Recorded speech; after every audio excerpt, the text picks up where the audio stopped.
Happy 4th! It's the 4th of July Happy birthday, Morgan! We are bedazzled and lighting up because we love you. We only look this good for you. Hi, I'm Shannon. I'm Blair. And welcome to Just Share. That's us. Where today we're going to just share some really quirky information about the 4th of July that you may not have known, and then talk about our current traditions and how quirky those are. It's a weird holiday, the more we think about it. I mean, yay patriotism, but it's weird. It is. And then, some of our current trends that are really interesting as well to look at. Where the hell they came from and why the hell we do what we do to celebrate this beautiful country of independence. We're going to party like it's 1776. Okay, since we don't pay attention in history class, nor remember stuff, I thought that I would brush y'all up on your history because the 4th of July happened a little differently than we imagine. What do you mean, Lauren? Well, Shannon, where's my glasses? It was actually signed on the 2nd of July, and it was signed only by two people, most famously John Hancock. I was about to say Herbie Hancock. He came later. And Charles Thompson, may he rest. And basically, then what happened was on July 4th, 12 out of the 13 original colonies approved it. And then on the 19th of July of 1776, New York, the lone colony holding out, being a diva, approved it. And then they ordered a new constitution to be signed, and that's where all the famous signatures come from. So it was really a take two. So I don't know if this means we should really be celebrating July 2nd when the first one was signed, July 4th when it was mostly approved, or July 19th when New York was officially in. Yeah, and then they all signed it again. So how about all three? We should just celebrate all three from now on. Let's just have July be America month. Like, why? Budweiser's changing their beer to America for July. Why don't we just change our whole celebration? Yeah, May, June, America, August. Like, yeah. Yeah, let's do it.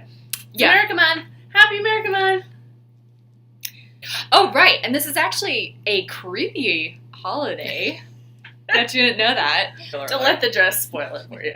Well, the dress is on purpose because actually 3 of our founding fathers and original presidents, like 3 out of 5 of our first presidents, died on July 4th, decades after the first one. That is so crazy. Both Jefferson and John Adams died July 4th of 1826. And wait, then, they both died on the same day, same year? Yeah, they were twinsies about their death. They were divas. They would not go without each other. And then James Monroe died July 4th, 5 years later in 1831. So that's bizarre. So the people who actually signed it are actually like croaking on the day. Yeah, the people who signed it and became presidents, most of them, died. It's like the curse of King George. Like, witchcraft was kind of popular in those days, I feel. Yeah. Like, I don't know. So I'm kind of wearing this dress in honor of them. I mean, this can be like, Jefferson, and this can be, Adams, and this is Monroe. And Adams can motorboat if he's right in the middle. Yeah, exactly. So, I mean, like, this doesn't look patriotic, but really I'm thinking about our dead founding fathers that died on our founding day. That's so sweet. So after that little history lesson that nobody knew they wanted to know, but do. You're welcome. Some of the traditions we have now, I'm not sure where they came from, but they're kind of cool. Firecrackers, the big number one thing to do, 4th of July, people have to go somewhere and watch the sizzle bang pop. See, if you're like me and you get headaches a lot because of allergies, fireworks suck. Plus, if you've seen 12, you've seen them all. Well, no, that's kind of true.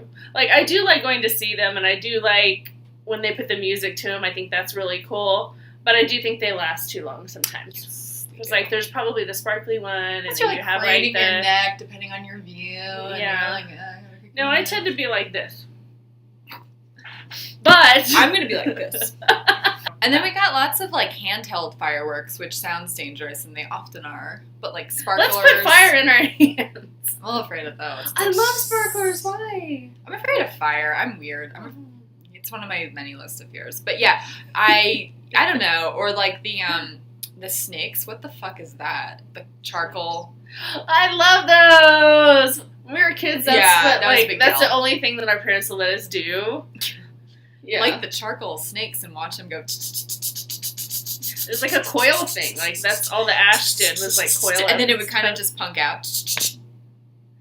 And it wasn't even like there was no sparks or anything. It was just moving coal. Another weird tradition that I think, I don't know where it came from, but it's very bizarre, is like the food choices. Like why, when I think back to signing the Declaration on one of 3 dates or all three, I don't think of compressed meat, and I don't think of beans in a can, or Doritos, or, beer. So grills in general. I don't know if like Washington or Adams or God, ever had, like, hey, let's have hot dogs and baked beans. I feel like, that was Jefferson's and everybody favorite food. has those. It's like, it's kind of... Yeah, when did that start becoming like a 4th of July staple? It's what did they even eat back then? Like, I don't know enough. I don't know where that came from. I find it fascinating. Hot dogs are so 1776. Being patriotic when we eat our processed meats.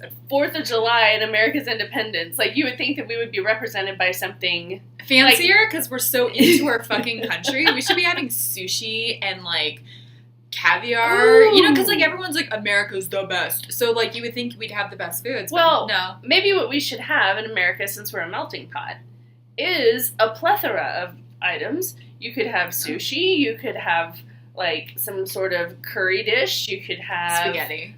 Oh, spaghetti, pizza, a nice little burrito. It should be a buffet holiday.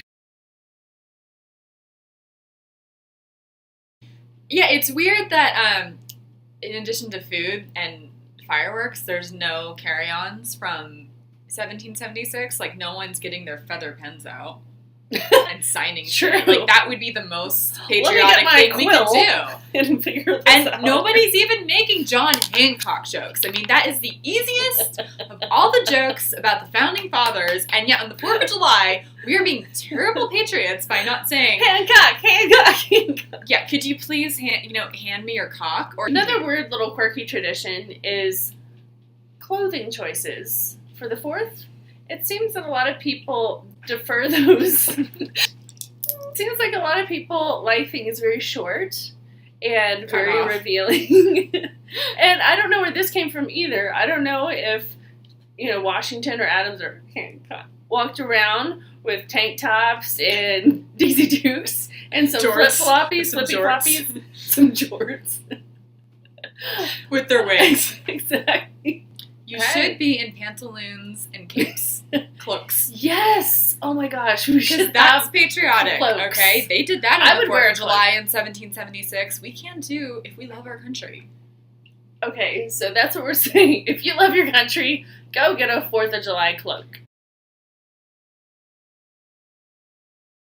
Here are some fun tips by the lovely women of Just Shair, aka us, about how to have a fabulous 4th of July. A banging 4th of July. So just be safe out there with fireworks, with your snakes and your candles your sparklers and everything. Don't light anything on fire. Don't light yourself on fire. True. Don't die. Don't get into a DUI. Don't drink and drive. Don't drink and drive. Don't kill people. Look how safe we are. Don't write with big pens. Write with feathered pens. So, thank you for watching Just Shair this week. We hope you have a lovely 4th of July, celebrating America and all of our independence and everything that we are so thankful for in this wonderful country. And don't think about the election in November. No. You're welcome.